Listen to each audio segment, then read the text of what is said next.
Kamikaze. Uma arma aterrorizante, fruto do desespero.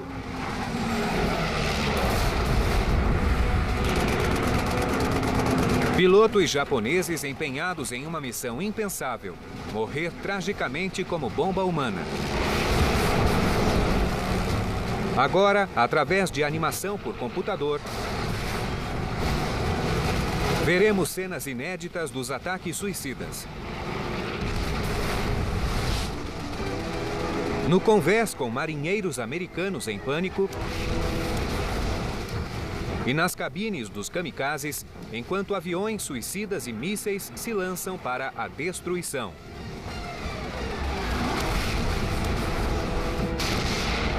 Sinta a batalha. Analise as táticas. Kamikaze, a seguir, em combates aéreos.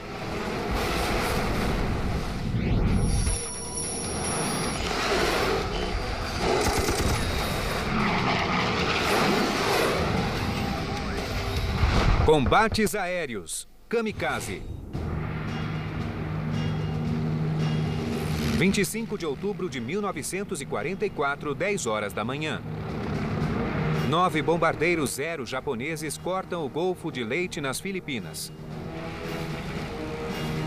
Os aviões voam no nível das ondas para evitar os radares americanos. Eles têm uma missão especial histórica, mas aterrorizante. É o primeiro ataque kamikaze organizado da Segunda Guerra Mundial. 5 deles carregam uma bomba de 250 quilos no lugar do tanque de combustível sobressalente. O peso extra deixa os aviões inadequados para o combate. Por isso, os outros 4 seguem como escolta. O combatente japonês Kunio Iwashita pilotou em missões de escolta para kamikazes. Eu fui piloto de combate. Minha função era escoltar as forças kamikaze em missão e disparar nos americanos que estivessem pela frente. Nós também devíamos conferir os resultados dos ataques kamikaze e reportar para a base o que tínhamos visto.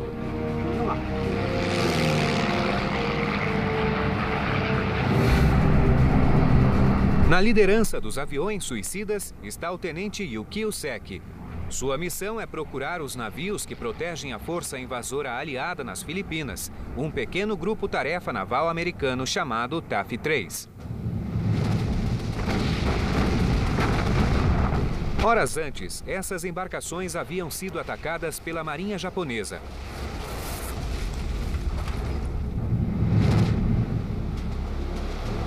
O porta-aviões USS St. Louis é um dos poucos navios do TAF-3 a escapar dos ataques. Os aviões voltam do combate da manhã para o St. Louis e logo são levados para baixo do convés para rearmar e reabastecer.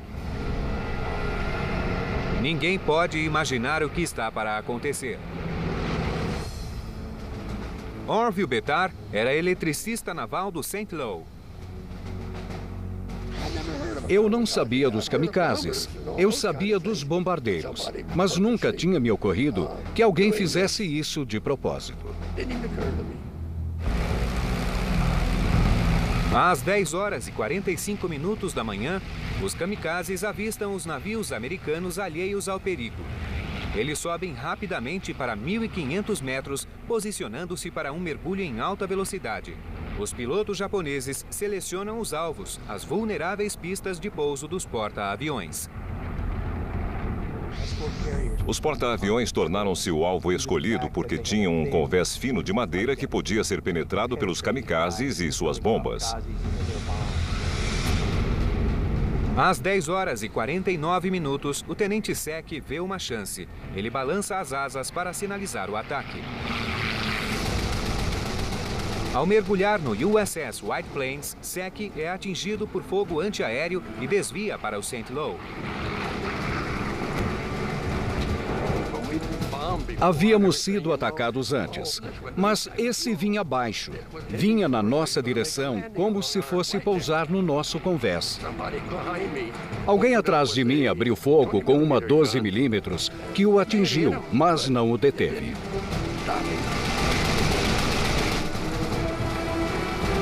O capitão Francis McKenna ordena uma mudança de curso, mas a embarcação de 10 mil toneladas responde com lentidão.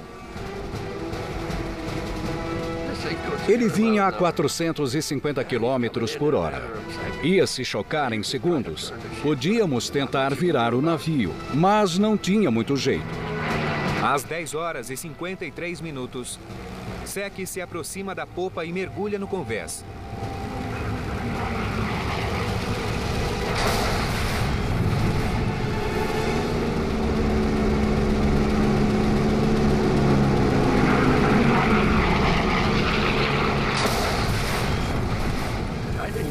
Não senti o efeito da explosão, mas vi a bola de fogo que passou por cima de onde eu estava. Então me abaixei e ela foi embora. A bomba de Sec rasga o convés de madeira e explode embaixo. Então o avião explodiu no convés e uma explosão gerava outra. Cada explosão detonava um torpedo aqui, incinerava combustível exposto. De repente, metade do convés estava em chamas. Homens pegando fogo, uma cena assustadora.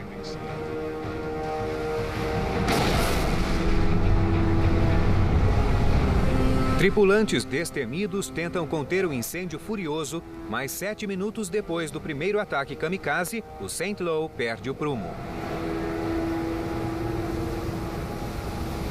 O capitão McKenna ordenou que abandonassem o navio, que se inclinava, e os homens pularam no mar, nadando para longe do navio, antes que ele afundasse e os tragasse junto. Às 11 horas e 20 minutos, a 8ª explosão. O magazine da bomba do avião detona, partindo o St. Louis ao meio. Eu senti o impacto na água. Eu me virei e olhei. E o navio estava virado assim. Estava afundando. Primeiro a popa. Não sei quantas pessoas ainda estavam lá dentro. E eu pensei, lá se vai minha casa.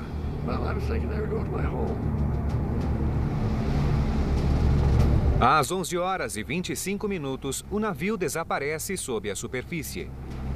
De uma tripulação de 850 homens, 114 perdem a vida. O USS St. Louis é o primeiro navio americano afundado pelos kamikazes.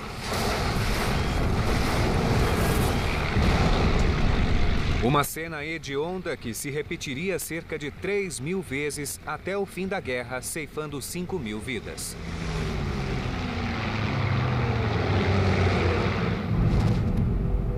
A ideia dos ataques suicidas surgira 20 meses antes, na esteira da humilhante derrota do Japão em Guadalcanal, em fevereiro de 1943. O programa Kamikaze surgiu do desespero, quando eles viram que não havia muito o que fazer contra a força esmagadora dos americanos, que não havia muito o que fazer no sentido convencional. A ideia fora rejeitada como derrotista, mas, com a invasão dos aliados nas Filipinas, eles decidem empregar a arma suicida. O objetivo é infligir um número de vítimas suficiente para destruir a disposição americana para lutar. A nova estratégia é chamada de Toko. Eles chamavam a tática de Tokubatsu Kogeki, que significa literalmente ataque especial. O vice-almirante Takajiro Onishi é encarregado de implementar as operações de Toko imediatamente. Ele convoca voluntários do 201º Grupo Aeronaval nas Filipinas. Não há tempo para treinamento especializado. Muitos voluntários são pilotos de bombardeiros de mergulho. Espera-se que sua experiência em mergulhos quase verticais seja útil na missão Toko. O alto comando sabe que a ideia de transformar japoneses em bombas humanas deverá ser comunicada com cuidado para o povo. Assim, manipulam a história do Japão para incluir a Toko na tradição idealizada do guerreiro samurai e do código Bushido. No código do guerreiro ou Bushido, não havia nenhuma tradição ou herança de táticas de suicídio organizado. Se havia alguma tradição ou código de suicídio no Bushido, era no sentido de se matar para não ser capturado. Não havia nada em relação a usar o suicídio como forma de ataque.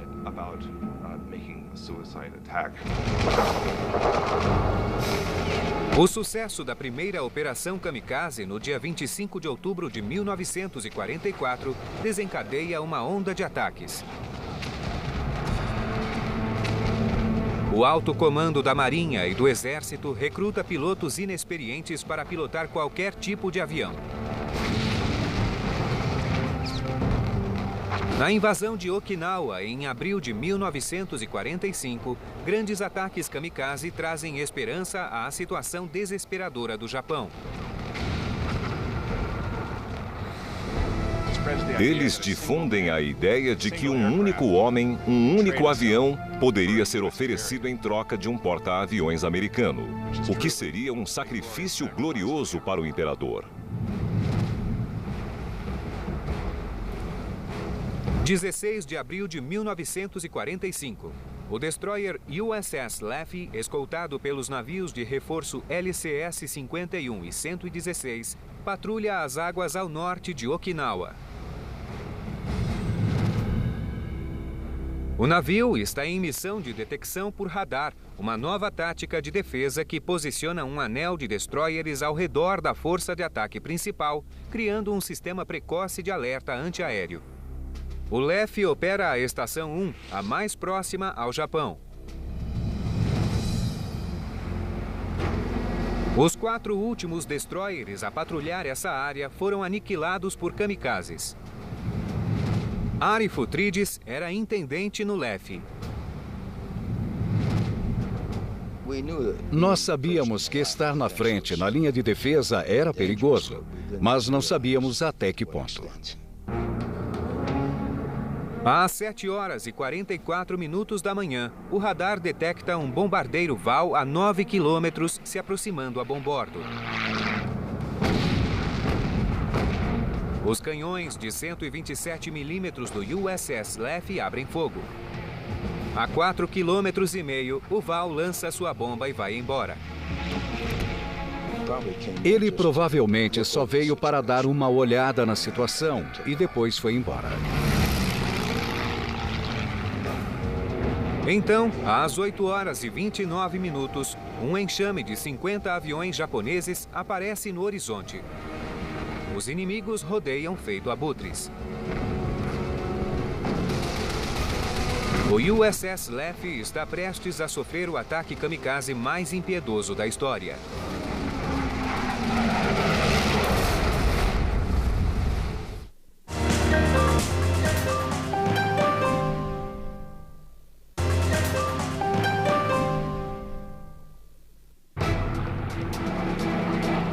Dia 16 de abril de 1945.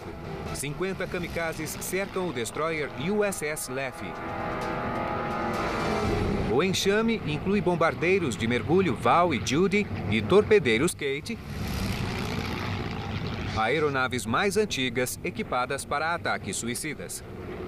Eram aeronaves ultrapassadas, mas podiam transportar explosivos. Eram de fácil pilotagem e eficazes no que tinham de fazer, ou seja, apontar para um navio e atingi-lo. Al Doris assiste à procissão de aviões da base do canhão. Aonde quer que você olhasse, podia ver um avião japonês. De repente, 4 Val saem da formação e se lançam sobre o Laffey. Eles vinham voando perto da água e alguém disse: "Lá vem eles, estão vindo." 2 deles avançam a este bordo. O capitão Julius Beckton ordena um deslocamento de 30 graus para a esquerda para que todas as armas fiquem apontadas para os inimigos.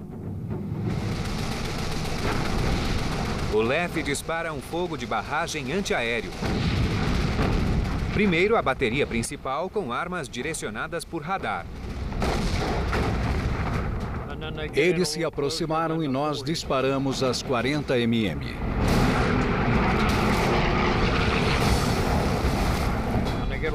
E quando chegaram mais perto, nós disparamos as armas de 20 mm. Tentamos detê-los o máximo possível.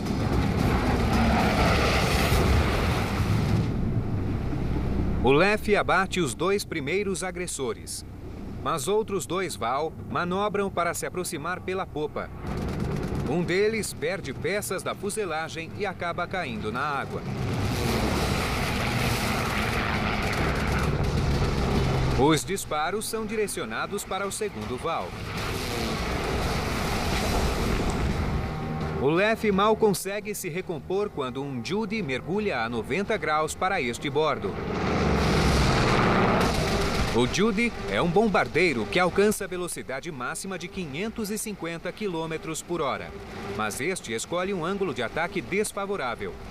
Todas as armas do LEF podem disparar no kamikaze.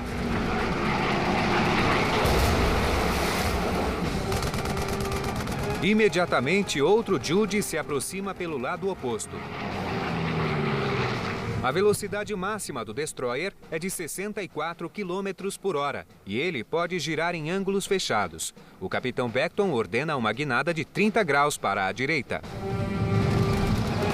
Esse Judy também disparava sua metralhadora, tentando atingir a tripulação no convés. Assim, tivemos um duelo de artilharia entre um kamikaze e os artilheiros de defesa.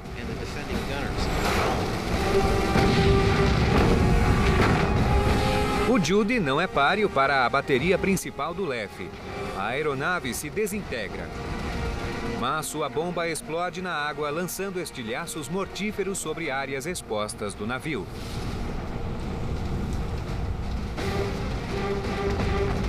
Aviões se aproximam de todos os ângulos, empregando táticas especiais desenvolvidas ao longo de meses de experiência.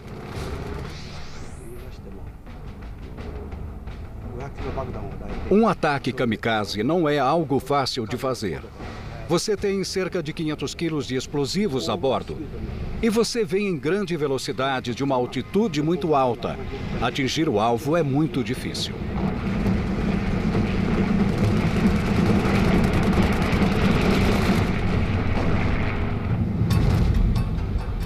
Os japoneses estabelecem que os ataques mais eficazes são os de ângulos extremamente abertos ou extremamente fechados.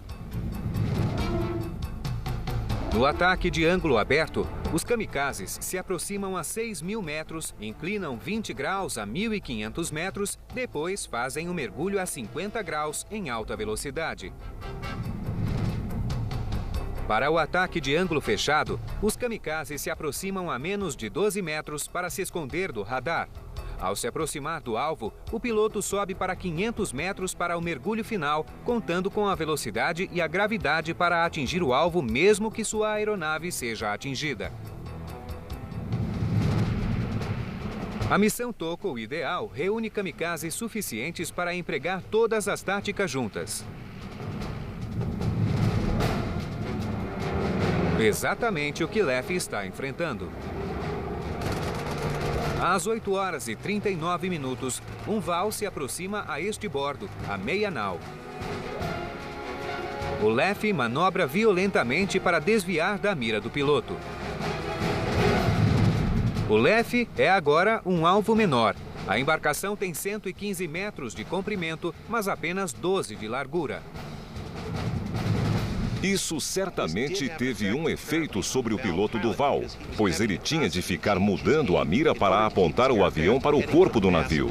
No fim, por causa dos deslocamentos do LEF, o VAL se aproximou pela popa. É como se o LEF estivesse em um duelo com o kamikaze.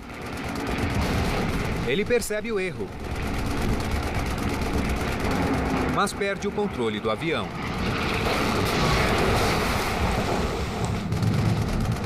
O golpe é tangencial, mas o tanque partido do avião lança um arco letal de combustível inflamável.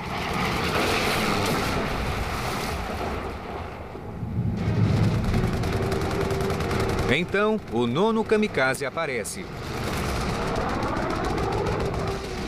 O Val avança no nível das ondas, um ângulo muito fechado para as metralhadoras.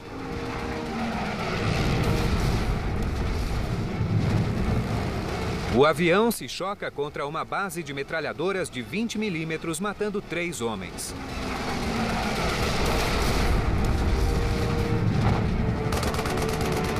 Outro Val se aproxima pela retaguarda, obscurecido pela fumaça.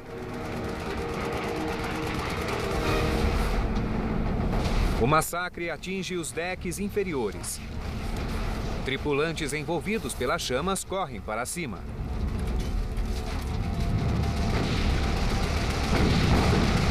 Marinheiros a bordo do LCS-51 testemunham a tragédia. Vários homens que trabalhavam no convés inferior saíram gritando e pularam na água. Conseguimos resgatar 2. Foi horrível. Às 8h47, 17 minutos depois do início do ataque, a base de tiro 53 é atingida.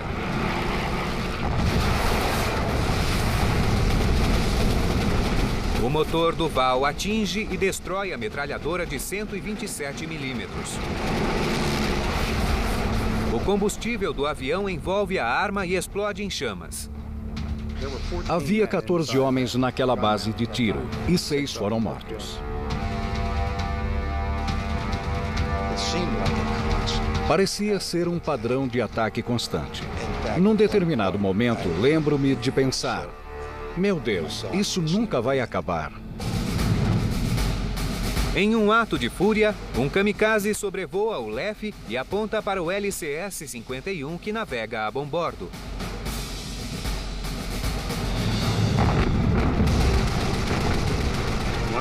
Um dos aviões se aproximava a 3 metros da água e nossas armas naquele lado do navio estavam apontadas para ele. Um de nós atingiu a bomba a uns 9 metros do navio. A bomba detonou e explodiu o avião em pedaços.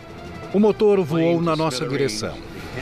Meu observador, que estava comigo, levantou o braço para proteger o rosto. Ele ergueu o braço e, quando tudo acabou, ele estava com 3 ou 4 fragmentos de alumínio cravados no braço, vindos do avião.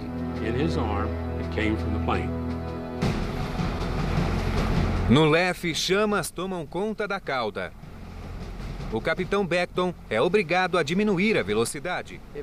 Se for muito depressa, vai soprar as chamas e alimentá-las. Se for devagar, o inimigo terá mais chances de acertar você. O que ele fez? Diminuiu para combaterem o fogo. À medida que o inimigo se aproximava, ele aumentava a velocidade. Porém, outro Val se prepara para atacar, atraído pelo fogo como um tubarão por sangue. O navio desvia, virando para bombordo. Este Val vai lançar uma bomba. Nas formações de kamikazes, há sempre bombardeiros convencionais.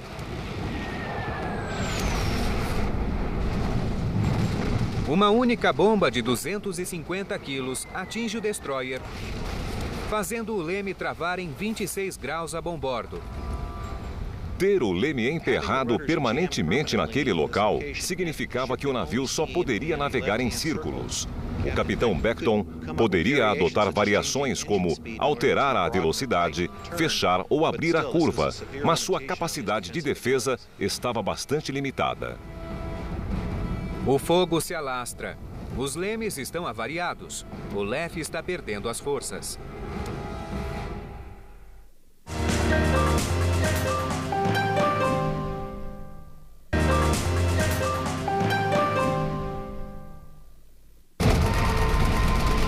16 de abril de 1945.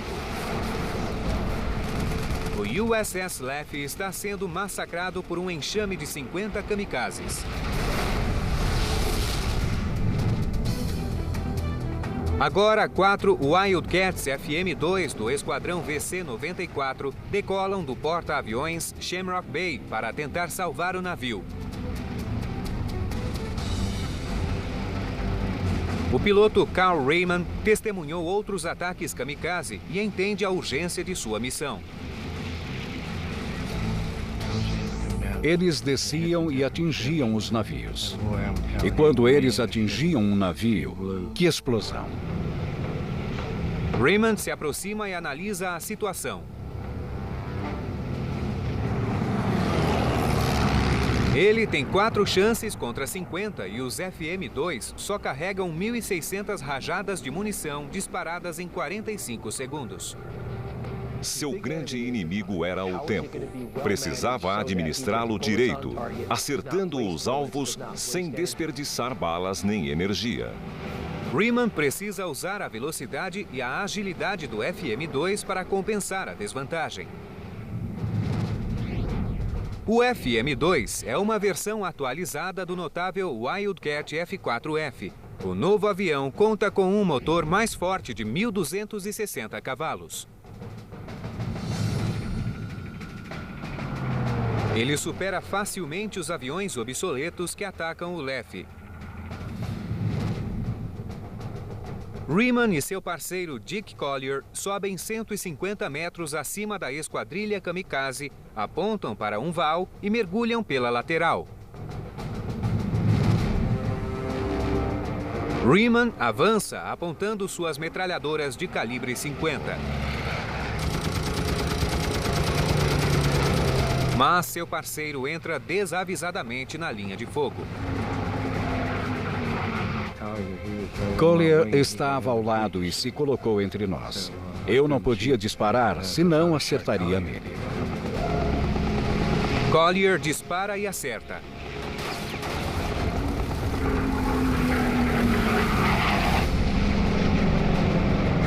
Raymond rapidamente se posiciona atrás de outro val, abre fogo e explode os tanques do inimigo.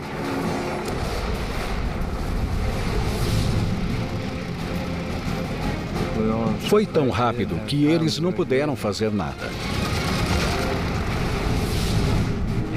Eles não tinham para onde ir, a não ser cair. Ainda havia 40 kamikazes atacando o LEF. Uma esquadrilha tão grande garante que alguns aviões suicidas atinjam o alvo. Parecia um enxame de mosquitos. Você pode matar vários, pode matá-los facilmente, mas um acabará picando você.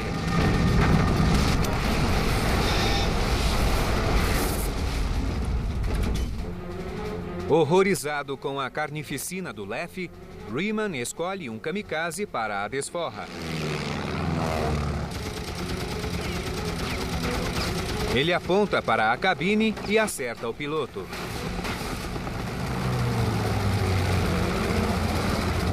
Eu o vi balançar e cair.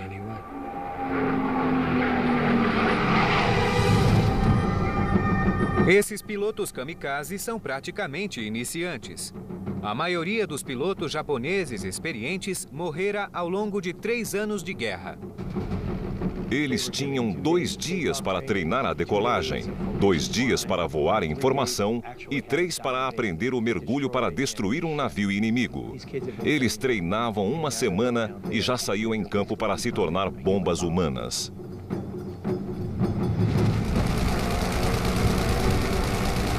Dois pilotos kamikaze escapam do caça e se lançam em um mergulho mortal sobre o LEF.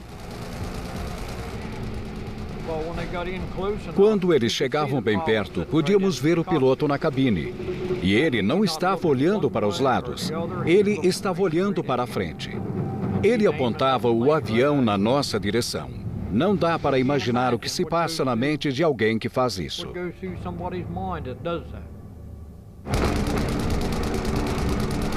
Os 2 aviões atingem o alvo.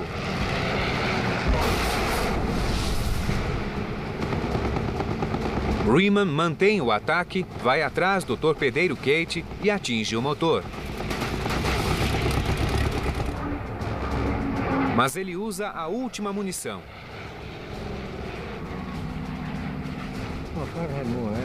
Se eu tivesse mais munição, teria abatido mais aviões. Falando claramente, eu estava fulo da vida, porque eu queria disparar mais. Riemann manobra por entre os kamikazes, fazendo com que alguns suspendam os ataques. Mas o combustível está acabando e ele precisa voltar para o Shamrock Bay. Derrubamos 6 aviões, ou seja, são 6 aviões que não atingiram o Leffy. Infelizmente, não pudemos derrubar todos. Ele estava pegando fogo. Pensei que fosse seu fim.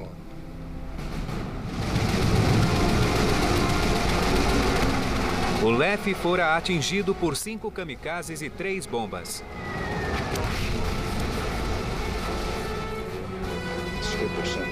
Fui enviado para avaliar o prejuízo no navio. Foi quando vi o que aqueles aviões haviam feito. Eu vi as armas destruídas, vi que havia fogo, vi muitos mortos. Devo ter ficado em estado de choque de ver uma coisa assim. Quando um tripulante sugere entregar os pontos, o capitão Beckton responde indignado: "Não abandonarei o navio enquanto houver uma arma capaz de disparar." Então, quando tudo parece perdido, 12 bombardeiros americanos Corsair aparecem. Eles são a última esperança para o Leffy.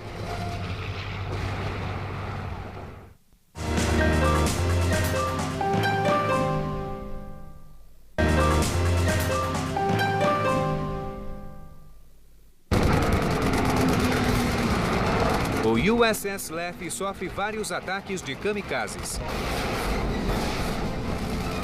E pelo menos 30 aviões japoneses ainda esperam para atacar. Agora, e já não era sem tempo, chegam os Corsair F-4U americanos para socorrer.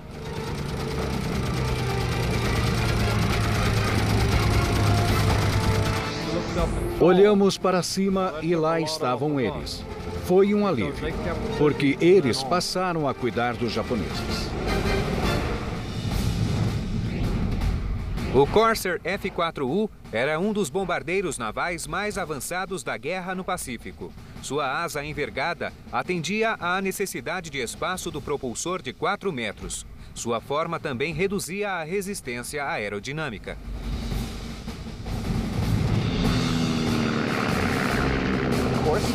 O Corsair estava claramente em vantagem sobre qualquer aeronave japonesa.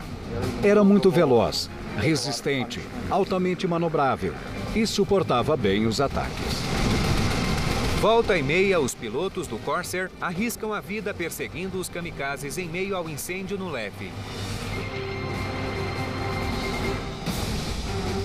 Um deles está no encalço de um Oscar K-1-43. Um avião japonês se aproximava e o Corsair veio por debaixo dele, tentando erguê-lo para afastá-lo do navio. O Oscar arranca a ponta da verga de bombordo. O Corsair bate na antena do radar do navio e se retira bastante avariado. O corajoso piloto americano consegue escapar.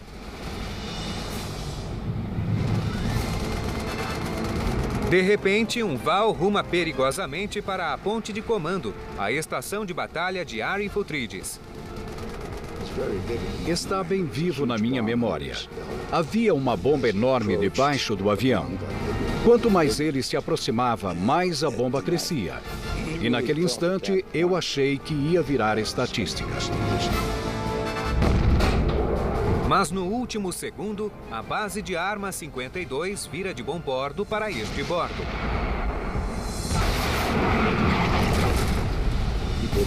O avião foi atingido bem no nariz e se desintegrou.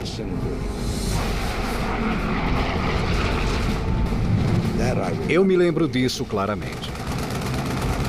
Por fim, aproxima-se um Judy, o 22º e último agressor. Um Corsair abate o kamikaze antes que ele possa atingir o navio. Agora, só o ronco dos motores de 2.000 cavalos do Corsair preenche os céus.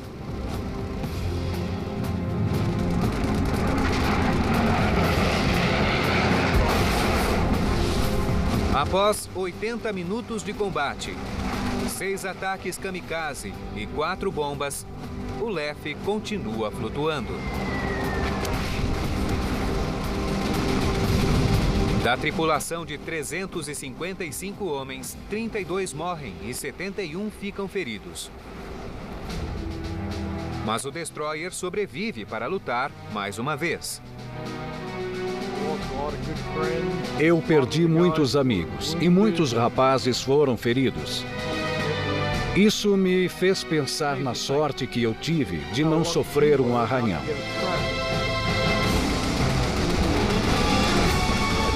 Acho que havia vários fatores envolvidos na nossa sobrevivência. Sempre destaco a competência de nosso comandante e a forma como ele manobrou o navio durante o ataque. Havia a esquadrilha de combate que nos acudiu. Nossa tripulação era muito corajosa, principalmente os atiradores. E por fim, estou convencido de que tivemos uma ajuda lá de cima. A campanha de Okinawa sofre vários ataques brutais de kamikazes como o do Leff.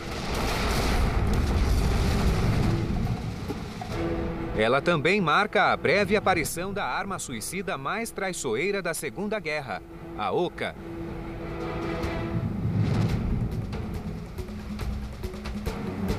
12 de abril de 1945. Estação 14 de detecção por radar, Okinawa. O destroyer Maynard L. Abele combate o fogo após ser atingido por um kamikaze zero. O avião atravessou o convés, derrubou os 2 mastros do navio e nós ficamos parados na água. 5 minutos depois do ataque kamikaze, 3 bombardeiros japoneses Bet são avistados vindo do norte a 7.000 metros. O que os americanos não sabem é que, suspensa no compartimento de bomba de cada Bet, existe uma nova e aterrorizante arma suicida. Uma bomba pilotável com um único assento desenvolvida pela Marinha japonesa. Ela se chama Oka, ou Flor de Cerejeira. Os americanos apelidam a arma de Baka, ou Idiota, mas logo descobrem, horrorizados, que o míssil pilotado é praticamente imbatível. –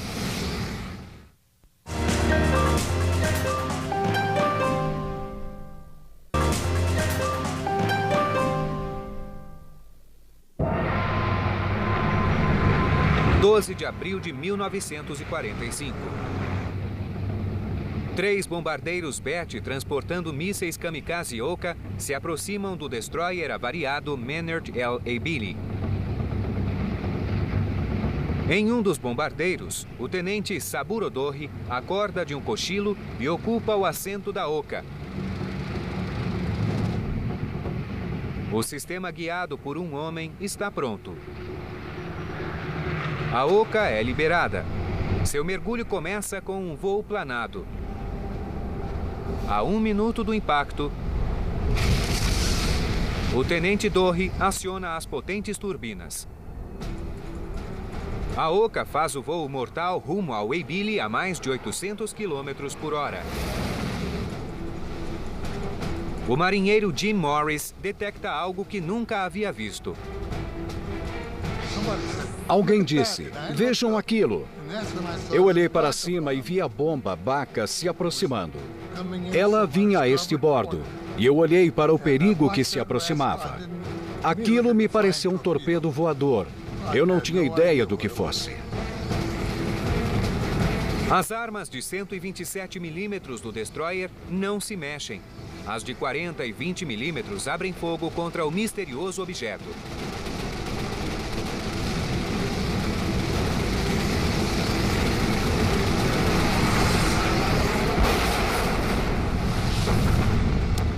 A parte central do navio é destruída.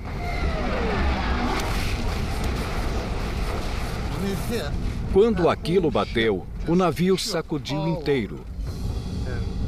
Foi aí que ele afundou. Partiu ao meio.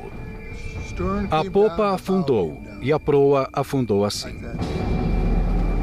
Depois de 3 minutos, o Maynard L. Abele desaparece. 79 homens morrem. A Oka deixa sua marca assassina.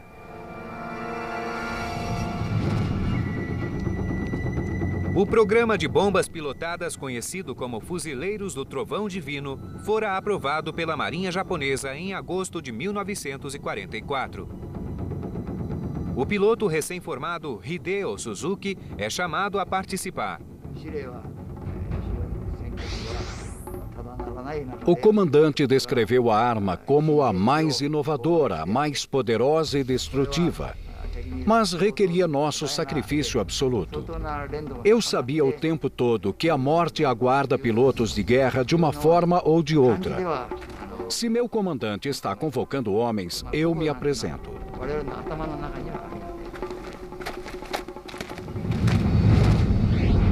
A Oka é engenhosamente simples. Fuselagem de alumínio, asas de madeira e diretamente na frente do piloto, 1.300 quilos de explosivos, 5 vezes a quantidade transportada pelo Zero que afundou o St. Lo.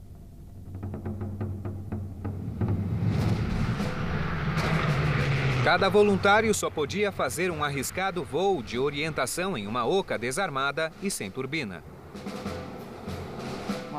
Primeiro, eu despenquei como uma bomba e tive de ganhar força cinética para os controles funcionarem e eu poder pilotar. A Oka de treinamento não tinha mísseis, então tínhamos de planar.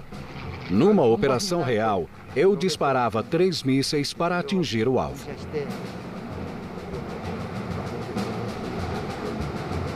Como sobreviveu ao treinamento, Suzuki está pronto para cumprir seu destino.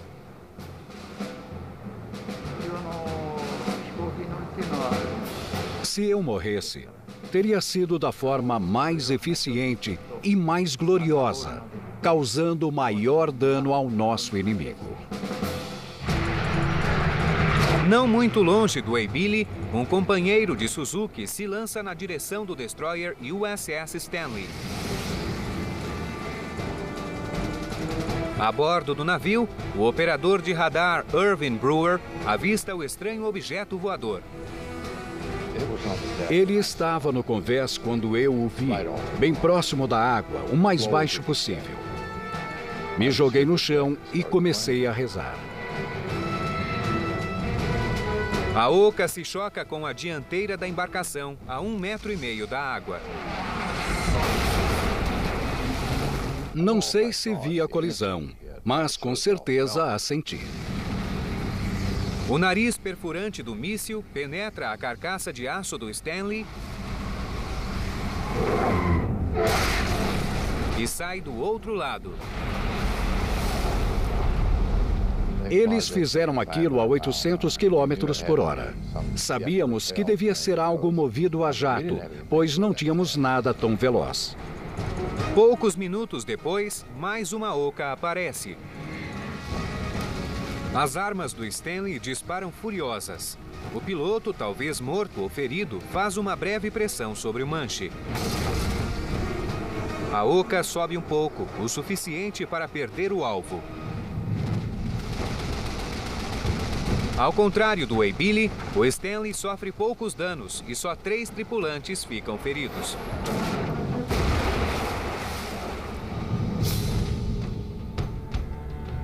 Em suma, o programa Oka não cumpriu seu potencial letal. Os porta-bombardeiros eram um alvo fácil para os caças americanos e apenas 7 navios americanos foram danificados pelas Okas durante a guerra. Hideo Suzuki jamais foi escolhido para morrer gloriosamente. Embora tenham chegado tarde demais para ganhar importância militar, os kamikazes cobraram um alto preço. Cerca de 2.800 ataques kamikazes